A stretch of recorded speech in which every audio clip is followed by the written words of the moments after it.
Let's start with the first chapter of biology, that is life process. ये आपका 10th class का biology का first chapter है और NCERT के हिसाब से ये आपका 6th चैप्टर है. So before proceeding to the topic, let's discuss some aspects of life. हम कैसे बोलेंगे कि एक पर्टिकुलर चीज जो है वो अलाइव है, जिंदा है. तो हमारे अपने अपने नजरिए हैं चीजों को देखने के, हमारे अपने अपने थॉट प्रोसेस हैं ये बताने के लिए कि ये जो पर्टिकुलर चीज है ये अलाइव है या डेड है. For example, if we see a dog और अगर वो डॉग भाग रहा है तो हम कहेंगे वो अलाइव है. If we see a man और अगर वो मैन बोल रहा है, चिल्ला रहा है, चल रहा है, भाग रहा है तो हम कहेंगे वो अलाइव है. बट इफ मैं आपको बोलूं कि वो पर्टिकुलर एनिमल और वो जो मैन है वो सो रहा है, तो इसका मतलब हम ये थोड़ी ना बोल सकते हैं कि वो जिंदा नहीं है, वो अलाइव नहीं है. So in that case you will again say कि वो तो ब्रीथ कर रहा है, वो सांस ले रहा है, तो इसका मतलब वो अलाइव है. सो हमारे पास एक चीज तो ये हो गई क्राइटेरिया कि अगर उसमें वो चल रहा है, भाग रहा है, कोई भी मूवमेंट है तो वो अलाइव है, वो ब्रीथ कर रहा है तो वो अलाइव है. So what about plants? अगर हम प्लांट्स की बात करें तो ना तो वो चलते हैं, ना वो बोलते हैं और ना वो हमें तो सांस लेते भी नहीं दिखाई देते. तो उस केस में आप बोलेंगे कि हो सकता है कि जो प्लांट्स हैं उनका हम ग्रोथ चेक करें कि पहले वो सीड थे, फिर वो प्लांट बने, फिर वो बहुत बड़े ट्री बन गए, तो हम कह सकते हैं कि वो अलाइव हैं. या फिर कलर ऑफ देयर लीव्स, कि जब तक वो अलाइव हैं तो वो ग्रीन है, जैसे जैसे उनका टाइम पीरियड पूरा होता जाएगा दे विल बिकम ब्राउन और येलो और समथिंग. तो बहुत सारे अलग अलग क्राइटेरियाज हैं किसी भी चीज को ये कहने के लिए कि वो अलाइव है. सो आज हम उन्हीं क्राइटेरियाज पे बात करेंगे कि हम कैसे बताएंगे कि कोई भी पर्टिकुलर थिंग, चाहे वो एनिमल है, चाहे वो प्लांट है, चाहे वो कुछ भी है, बैक्टीरिया है, हम कैसे बताएंगे कि वो अलाइव है, वो जिंदा है. Okay, let's start. Living things होते क्या हैं? ठीक है, there are many different type of living things. They all look very different when compared to each other. अगर हम लिविंग थिंग्स की बात करें तो बहुत सारे अलग अलग तरह के लिविंग थिंग हैं जो एक दूसरे से दिखने में बहुत अलग लगते हैं. ठीक है, ये हमने एग्जाम्पल्स लिए हैं. प्लांट अपना अलग तरीके से दिखते हैं, ह्यूमन बीइंग अलग तरीके से दिखता है. ठीक है, जो हमारे एनिमल्स हैं वो अलग दिखते हैं, जो हमारे क्रिएचर्स हैं, रेप्टाइल हैं, वो अलग दिखते हैं. सो एवरी लिविंग थिंग अपना अलग टाइप का दिखता है. ठीक है, लेकिन अब इन सब चीजों में हमें कॉमन चीज देखनी है. You are looking at the 5 things right now. अब इन सब चीजों में हमें एक कॉमन चीज देखनी है. So but all living things have 7 things in common. हमने 7 थिंग्स बोला जो कॉमन होंगी. We call these life processes. और इन्हीं 7 चीजों को हमने क्या बोला? लाइफ प्रोसेस बोला. और अब हमें ये देखना है कि ये 7 चीजें कौन सी हैं जिससे हम ये कहेंगे कि कोई भी पर्टिकुलर चीज क्या है? अलाइव है, जिंदा है. Let's start. जो फर्स्ट है हमारे पास वो क्या है? मूवमेंट. अगर हम मूवमेंट की बात करें तो the thing that we can move, कोई चल सकता है, कोई दौड़ सकता है. ठीक है, तो जो फर्स्ट क्राइटेरिया है लाइफ प्रोसेस का वो क्या है? मूवमेंट. फाइन. जो सेकेंड क्राइटेरिया है हमारे पास वो क्या है? रिप्रोडक्शन. सो रिप्रोडक्शन मीन्स कि एक ह्यूमन बीइंग या एक एनिमल अपने ऑफस्प्रिंग्स जब पैदा करता है तो हम उसे क्या बोलते हैं? Reproduction. The third is sensitivity. Sensitivity means according to the temperature we feel. हमें गर्मियों में गर्मी लगती है, हमें सर्दियों में सर्दी लगती है. So sensitivity. The next is nutrition. Obviously we need food to live. ठीक है, तो एवरी लिविंग थिंग जो भी होगा वो उसको न्यूट्रिशन के लिए वो किसी ना किसी चीज पे डिपेंडेंट होगा या वो अपना खुद बना रहा होगा. That will cover in the later topics. So the fourth criteria is nutrition. The next is excretion. If you are consuming something then for sure you will excrete something. ठीक है, आपने फूड कंज्यूम किया, जितना food आपकी body को चाहिए था वो फूड आपकी बॉडी ने कंज्यूम किया, उसके बाद जो भी वेस्ट मटेरियल था वो क्या हुआ? हमारे एक्सक्रीटरी सिस्टम से फ्लश आउट हो गया. The next is respiration. Obviously we breathe, we always breathe. हमें जिंदा रहने के लिए we need oxygen. So for that oxygen हमारे पास क्या है? We have the respiratory system. ठीक है, जिससे हम ऑक्सीजन को इनहेल करते हैं और कार्बन डाइऑक्साइड को एक्सहेल करते हैं. The last one is growth. If we talk about the growth means कि शुरू में एक बच्चा होता है. ठीक है, there is a infant, then it will turn into a child, then a man, adult, and then finally a particular person is grow old. So there is a process of growth कि आप एक बच्चे से शुरू करके एक वृद्ध अवस्था में जाते हैं, दैट मीन्स कि हम ग्रो कर रहे हैं। In the same case we have plants, हम सबसे पहले एक सीड को डालते हैं, then it will grow into a full fledge plant. So these are the 7 life processes जो हमारी जरूरी हैं ये बताने के लिए कि कोई हमारी जो पर्टिकुलर थिंग है वो लिविंग थिंग है या नॉन लिविंग थिंग है। So let's start with the first one, that is the movement. So if we talk about the movement, so what the movement is, animal move around using their whole bodies to get from one place to another. Movement का मतलब क्या है कि एक particular चीज है वो एक प्लेस से दूसरे प्लेस पे मूव कर सकती है। Fine, so the things are moving, तो इसे हम क्या बोलते हैं, मूवमेंट। अगर हम एनिमल्स की बात करें तो they can simply go from one place to another place. If you are talking about the plants, अगर हम प्लांट्स की बात करें तो इसका मतलब क्या है, प्लांट्स जनरली क्या करते हैं, अगर हमने कोई प्लांट ग्रो किया है तो इस प्लांट में अगर हमने यहाँ पे सीड लगाया है तो जो रूट्स है वो हमारी सॉइल के अंदर ग्रो करती है और जो प्लांट है हमारा वो आउटसाइड ग्रो करता है। फाइन, सो और दूसरी चीज एक प्रॉपर्टी होती है, प्लांट्स हमेशा जहां पे सनलाइट उनको मिलती है उसके टुवर्ड वो मूव करते हैं। Fine, so plants move turning toward the sun, their roots move deeper into the soil.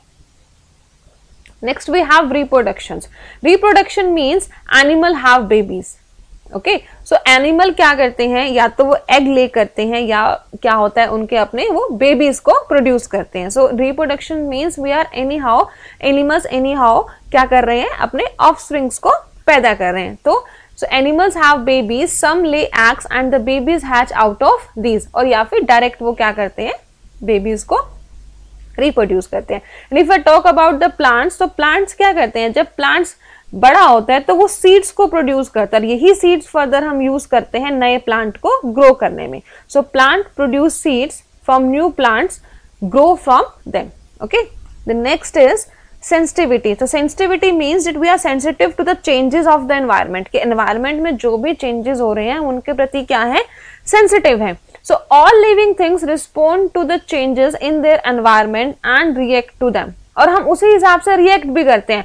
अगर हमें गर्मी लग रही है तो हम क्या करते हैं, फैन ऑन करते हैं, ठंड लगती है तो हम क्या करते हैं, we take a blanket. So sensitivity means कि हम रिएक्ट करते हैं उसी तरीके से जिस तरीके से हमारी सराउंडिंग्स, हमारा एनवायरनमेंट चेंज हो रहा है। ठीक है, जैसे अगर हम ह्यूमन बीइंग की बात करें, so the people react to the changes in the weather and temperature and make changes to their behaviour. जैसे गर्मी होने पे एसी ऑन करना और सर्दी होने पे ब्लैंकेट लेना, तो दैट आर द चेंजेस जो हमारे बिहेवियर में आते हैं अकॉर्डिंग टू द एनवायरमेंट। अगर हम फ्लावर्स की बात करें, अगर हम प्लांट्स की बात करें, तो you can see it by yourself. आप कोई एक्टिविटी कर सकते हैं, आप क्या कर सकते हैं, आप किसी भी पौधे को, आप एक पौधे को लाइट में रखिए, आप एक पौधे को डार्क में रखिए, सो आप देख पाएंगे कि किस तरीके से एक प्लांट है, एक फ्लावर है, वो रिएक्ट करता है लाइट के केस में और डार्क के केस में। So example, flowers react to the light and close when it is dark. Okay, so next is nutrition. Every living thing, either it's a human being, animal or a plant, उन्हें survive करने के लिए, अपनी daily routine की चीजों को perform करने के लिए हर एक आपका बॉडी पार्ट, हर एक आपका सेल ऑर्गेनल अच्छे से काम करे, for that they need food.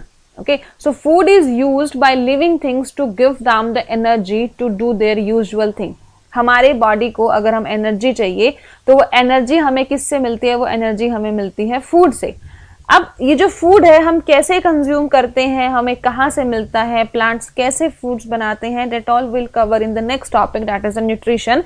But the main thing is that we all need food to survive. इसी तरीके से अगर हम बात करें ग्रीन प्लांट्स की, तो ग्रीन प्लांट्स को क्या चाहिए, अब जो ग्रीन प्लांट्स है वो अपना खाना खुद बनाते हैं, लेकिन for that what they use sunlight, है ना, तो वो सनलाइट यूज करके अपना क्या करते हैं, खाना बनाते हैं। हमने बायोलॉजी के 9th क्लास में भी आपने ये चीज कवर की थी। जो ग्रीन प्लांट्स होते हैं उनमें क्या होता है, हमारे पास क्लोरोफिल होता है। फाइन, जो क्लोरोफिल होता है वो हेल्प करता है इन्हें खाना बनाने के लिए। इसी तरीके से जो एनिमल्स हैं वो क्या करते हैं, animal eat plants like leaves, fruits, vegetables और अदर एनिमल्स। अगर हम एनिमल्स की बात करें तो वो कैसे खाना लेते हैं, या तो वो प्लांट्स को खाते हैं, ठीक है, लीव्स खाएंगे, फ्रूट्स खाएंगे, वेजिटेबल्स खाएंगे, या फिर वो अदर एनिमल्स को खाएंगे, डिपेंडिंग अपॉन देयर कैरेक्टरिस्टिक्स कि हम किस तरह के एनिमल की बात कर रहे हैं। Next is excretion. अब जो भी हमने खाया, हमने न्यूट्रिशन ले लिया, हमारी बॉडी को जितना चाहिए था उसने कंज्यूम कर लिया। So once that body consumed everything, after that जो बच गया, जो वेस्ट मटेरियल था, obviously that has to be remove out from the body.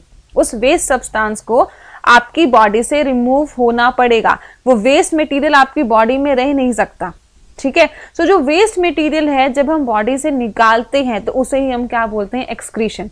Waste substances must be removed from the body.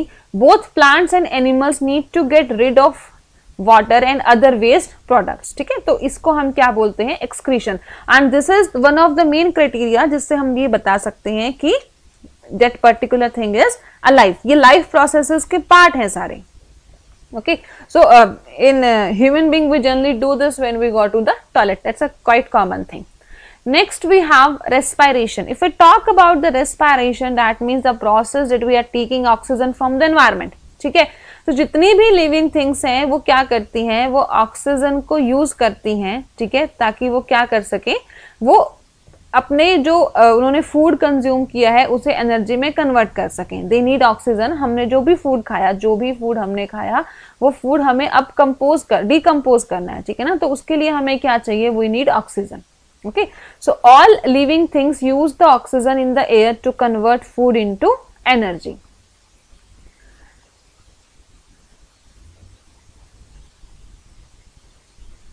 Next we have growth. Growth क्या होता है कि जब भी कोई पर्टिकुलर चीज, जब भी कोई हमारी लिविंग थिंग है वो बहुत छोटी है शुरू में, ठीक है, तो धीरे धीरे वो ग्रो करना शुरू करती है, ठीक है, टुवर्ड द मैच्योरिटी। जैसे हमने बात भी की थी, अगर हम बात करें ह्यूमन बीइंग की, so will go from the babies to the old one. और अगर हम प्लांट्स की बात करें तो हम सीड से we grow into a full fleshed tree, okay. So growth is a criteria जिससे आप ये बता सकते हैं देखकर कि हाँ this particular thing is living. अगर आपके सामने एक पेड़ रख दिया जाए, you will start observing it, ठीक है, आपने उसको मंथ, 2 मंथ, 3 मंथ के लिए ऑब्जर्व किया, तो आप क्या ऑब्जर्व करेंगे कि वो धीरे धीरे किसी ना किसी तरीके से ग्रो कर रहा है। आइदर उसकी लीव्स ज्यादा आ रही हैं, ठीक है, या उसकी ब्रांचेस बढ़ रही हैं, या उसकी हाइट बढ़ रही है। इन the same way if you will see a baby, so you will say कि हाँ ये ग्रोथ कर रहा है, कहीं ना कहीं उसकी हाइट बढ़ेगी, उसका वेट गेन होगा, ठीक है, उसके जो बॉडी पार्ट्स हैं वो ज्यादा मैच्योर दिखने शुरू हो जाएंगे। सो ग्रोथ इज व्हाट कि जो सारी लिविंग थिंग पॉजेस करती है, ठीक है। हाँ, लेकिन ये चीज ये हो सकता है कि कोई हमें कम ग्रो करता नजर आए, कोई हमें ज्यादा ग्रो करता नजर आए, दैट डिपेंड अपॉन हम किस चीज को कंसिडर कर रहे हैं, लेकिन ग्रोथ हमेशा होती है। All living things grow even if it is just a small amount, fine। Babies and young animals become adults। Seeds जो है वो हमारे किस में ग्रो होंगे, प्लांट्स में ग्रो होंगे। Okay, so we have covered all the 7 things जो हमारी जरूरी हैं लाइफ प्रोसेस के लिए। So we just recall it, हम इसको फटाफट एक बार रिवाइज करते हैं। जो फर्स्ट हमने किया था वो क्या था, हमारे पास मूवमेंट, ठीक है। जो सेकेंड हमने किया था वो हमारे पास क्या था, एग्जैक्टली रिप्रोडक्शन। जो थर्ड हमने किया था वो हमारे पास क्या था, sensitivity. The fourth we have is nutrition, fifth we have is excretion, sixth we have is respiration, and seventh we have is growth. So these all are the 7 things. Fine, thank you. Hope you enjoyed the video. Please like, share and subscribe our channel और हाँ bell icon दबाना ना भूलें. Thank you.